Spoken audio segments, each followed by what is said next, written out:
इस चैप्टर की शुरुआत में हम लोग देखते हैं कि जूफेन बोलता है सोल वेरिएंट, और उसके इतना बोलते ही उसकी दोनों आंखें ब्लू कलर में ग्लो करने लगती हैं और उसका demonic dragon king vaulting dragon king में ट्रांसफॉर्म हो जाता है। और ये देखकर एडलर किंगटियान बिल्कुल ही शॉक हो जाता है। और फिर इसके बाद अब जूफेन का वॉल्टिंग ड्रैगन किंग अपने मुंह में से ब्लू कलर का ड्रैगन ब्रीथ छोड़ता है, और जो भी लोग इस अटैक के रेंज में आते हैं उनकी हड्डियां तक नहीं बचती हैं और वो लोग वहां से कम्प्लीटली ही गायब हो जाते हैं। और जूफेन की इतनी ढेर सारी पावर्स को देखकर एल्डर किंगटियान और भी शॉक हो जाता है। और जाओ डेजू इसके पहले हंस रहा था, लेकिन अब वो डरते हुए बोलता है इन जेंटल फ्लेम्स को वीक होना चाहिए, लेकिन ये इतनी स्ट्रांग कैसे हो सकती हैं। और एल्डर किंगटियान जाओ डेजू पर चिल्लाते हुए बोलता है अरे कमीने, तुमने मुझे पहले क्यों नहीं बताया कि जूफेन के पास और भी ढेर सारी स्किल्स हैं, और अब मुझे सब कुछ बताओ कि उसके पास कौन कौन सी स्किल्स हैं। और एल्डर की बात सुनकर जाओ डेजू घबरा जाता है और वो एल्डर से बोलता है एल्डर, अब उसके पास कोई ग्रेट मूव्स नहीं बचे होंगे,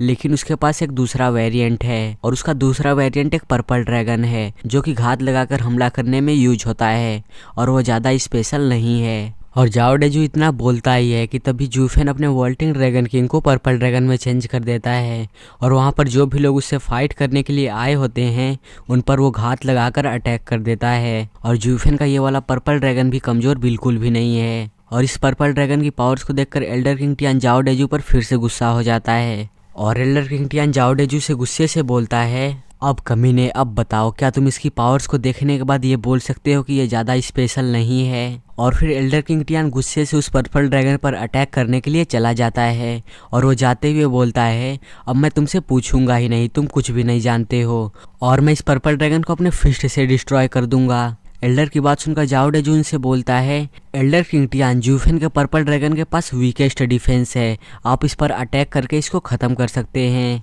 जाओ डेजू की बात सुनकर एल्डर किंगटियान उसे बोलता है अब मैं तुम पर बिल्कुल भी विश्वास नहीं करने वाला हूँ, अब मुझसे कोई भी वर्ड मत बोलो, गेट लॉस्ट। और अपनी बेइज्जती सुनने के बाद जाओ डेजू का मुंह बंद हो जाता है और वो एम्बैरेस हो जाता है। और फिर एल्डर किंगटियान सीधा पर्पल ड्रैगन की तरफ अटैक करने के लिए बढ़ने लगता है, और जूफेन भी नोटिस कर लेता है कि एल्डर किंगटियान पर्पल ड्रैगन की तरफ जा रहा है। और फिर इसके बाद एल्डर किंगटियान पर्पल ड्रैगन के पास पहुंच जाता है और वो फिस्ट उठाकर उस पर पंच मारने ही वाला था कि तभी अचानक से उसका ध्यान जूफेन पर जाता है। और जूफेन को देखने के बाद वो अपने मन में सोचता है जूफेन ने जो शिफ्ट एबिलिटी यूज की थी वो इंसेनली पावरफुल थी, और इस समय वो 4 एक्सपर्ट से फुल पावर पर फाइट कर रहा है, और अगर वो अपनी डिमोनिक स्वॉर्ड का यूज करके ऐसे ही फाइट करता रहा तब उसको भी डैमेज पड़ेगा और वो ऑन द स्पॉट मर जाएगा।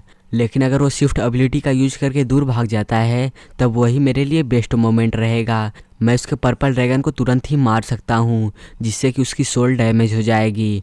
लेकिन डर मुझे बस एक बात का है कि वो बिल्कुल पिछले बार की तरह मेरे आगे ना आ जाए और अपने स्वॉर्ड से मुझे भी मार डाले। और ऐसा कहा जाता है कि डिटेल से ही सक्सेस या फिर फेलियर डिसाइड होता है, और मैं कोई भी डिसीजन लेने से पहले जूफेन को ऑब्जर्व करूँगा, और मुझे 8 एल्डर्स में से सबसे समझदार यही एल्डर लगता है, एल्डर किंगटियान। और फिर इसके बाद हम देखते हैं कि जूफेन अपनी वॉल्टिंग स्वॉर्ड से एक स्लैश लगाता है, और उस स्लैश से उन चारों एक्सपर्ट्स के स्पिरिचुअल वेपन्स टूट जाते हैं। लेकिन डिमोनिक स्वॉर्ड यूज करने से जूफेन भी जख्मी हो जाता है, जैसा कि एल्डर किंगटियान ने सोचा था। और ये देखकर एल्डर किंगटियान इतना खुश हो जाता है कि मैं क्या बताऊं, और वो हंसते हुए बोलता है इस बच्चे के पास अब स्ट्रेंथ नहीं है कि वो दोबारा हम पर अटैक कर सके, और जूफेन ने मरने का सबसे आसान रास्ता चुना है, और क्योंकि अब इसके इंटरनल ऑर्गन्स डैमेज्ड हो गए हैं तब अपने स्वॉर्ड का दोबारा यूज नहीं कर पाएगा, और यही अब इस ओल्ड मैन के लिए बेस्ट चांस है। और इतना बोलकर एल्डर किंगटियान अपना फिस्ट उठाता है और उस ड्रैगन को मारते हुए बोलता है तुम्हारा ड्रैगन सोल मेरे लिए कोई भी मैच नहीं है। और जैसे ही उसका अटैक ड्रैगन को लगता है, ड्रैगन भी जोर से रोर करता है और वहाँ पर एक धमाका होता है, और धमाका हटने के बाद हम देखते हैं कि एल्डर किंगटियान सही सलामत था। और तभी अचानक से बिल्कुल पिछले वाले एल्डर की तरह वो भी डिमोनिक ड्रैगन द्वारा ट्रैप्ड हो जाता है, लेकिन वो घबराता नहीं है और जूफेन से हंसते हुए बोलता है अच्छा अब मैं समझ गया, बिल्कुल क्रिटिकल मोमेंट पर तुमने अपने पर्पल ड्रैगन को डिमोनिक ड्रैगन में चेंज कर दिया जिससे कि वो मेरे पावर को एब्जॉर्ब कर ले, है ना। लेकिन इससे कोई भी फर्क नहीं पड़ने वाला है क्योंकि तुम बहुत ही ज़्यादा जख्मी हो और मैं किसी न किसी तरीके से ज़रूर सही तुम्हें मार दूंगा। और फिर एल्डर किंगटियान आगे बोलता है जूफेन अब तुम्हारी बॉडी यूजलेस हो चुकी है और वो तुम तुरंत टेलीपोर्ट करने वाला एबिलिटी यूज नहीं कर पाओगे, और तुम्हारा डिमोनिक ड्रैगन भी तुम्हारे लिए कुछ ही अटैक्स को ब्लॉक कर पाएगा। और फिर हम जूफेन को देखते हैं जहाँ पर चारों तरफ से वो जख्मी होता है और इधर उधर से खून निकल रहा था। और फिर एल्डर किंग टियाना वो अपने आप को आज़ाद करते हुए बोलता है, तुम्हारी बॉडी से लड़ना हमारे लिए मुश्किल हो सकता है, लेकिन अब तुम्हारी सोल को बचाया नहीं जा सकता है। लेकिन तभी कोई उससे बोलता है, एल्डर किंग टियान, और वो कोई और नहीं बल्कि बचे हुए एल्डर्स थे। और उनमें से एक एल्डर बोलता है, एल्डर किंग टियान आप कैसी बात कर रहे हैं, हमारे स्पिरिचुअल वेपन जूफेन द्वारा बर्बाद नहीं किए गए हैं। जिस पर कि एल्डर किंग टियान बोलता है, क्या ये मेरे साथ क्या हो रहा है। लेकिन उसके समझने से पहले ही जूफेन यूज करता है divine I of the white का 3rd स्टेज, मिराज वर्ल्ड। और उस स्टेज में तुम लोगों को पता ही होगा कि उसमें इल्यूजन्स दिखाई देने लगते हैं। और एल्डर किंग टियान आगे कुछ रिएक्ट कर पाता उससे पहले जूफेन उसे 2 टुकड़ों में काट देता है।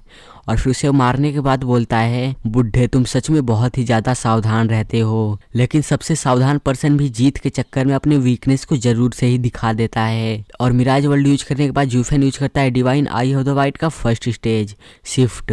और वो टेलीपोर्ट करके एल्डर किंग टियान के पास आ जाता है और वो उस पर स्लैशेस लगाने की बात बोलता है, मैंने तुम्हें विश्वास दिलाया कि तुम जीत चुके हो और इसी बात का मैंने फ़ायदा उठाया। और एल्डर किंग टियान को इल्यूजन्स दिखाई देने लगते हैं और एल्डर किंग टियान अपने मन में सोचता है, यहाँ पर 2 जूफेन कैसे हो सकते हैं। और हम देखते हैं कि जो जूफेन जख्मी हुआ था वो बस एक इल्यूजन था और रियल वाला जूफेन एल्डर किंग टियान के बिल्कुल ही ऊपर था। और जब एल्डर किंग टियान मर जाता है तब बचे हुए एल्डर्स भी घबराने लगते हैं और वो सभी जूफेन से डरने लगते हैं। लेकिन उनमें से एक एल्डर अपनी दांत पीसते हुए बोलता है, तुम में से सभी लोग अटैक करो, कोई भी प्लान्स नहीं बनने वाले हैं, बस इस बच्चे को मार डालो चाहे कुछ भी हो जाए। और उस एल्डर की बात मानकर जो भी लोग बचे हुए थे सीधा जूफेन पर अटैक करने के लिए आगे बढ़ने लगते हैं। और सभी लोगों को अपनी तरफ आता हुआ देखकर जूफेन एक लंबी सी सांस लेता है और अपने वॉल्टिंग शॉट को टाइटली पकड़ता है और वो सीधा सभी लोगों को मारने के लिए उनके तरफ बढ़ने लगता है। और वो कुछ भी नहीं देखता है, बस स्लैशेस पे स्लैशेस लगाने लगता है और बस उस पर लोग अटैक कर ही जा रहे थे। लेकिन तभी जूफेन अपने मन में बोलता है, मेरी विजन अब धुंधली होती जा रही है, मुझे अच्छे से दिखाई नहीं दे रहा है। और तभी अचानक से उसकी आंखें भी बंद हो जाती हैं। लेकिन उसे अपने मन में किंगचन दिखाई देती है और किंगचन को सोचने के बाद वो बोलता है, किंगचन मुझे उसके लिए और भी समय इकट्ठा करना होगा किंगचन के लिए। कि तभी उसे डार्कनेस के बीच एक लाइट दिखाई देती है और वो लाइट किंगचन थी। और फिर हम बाहर देखते हैं कि जूफेन की आंखें ब्लैंक हो चुकी थी और वह ऐसे स्टेट में पहुंच जाता है जहां पर उसको खुद नहीं पता चल रहा था कि वो क्या कर रहा है। और इसी के साथ ये चैप्टर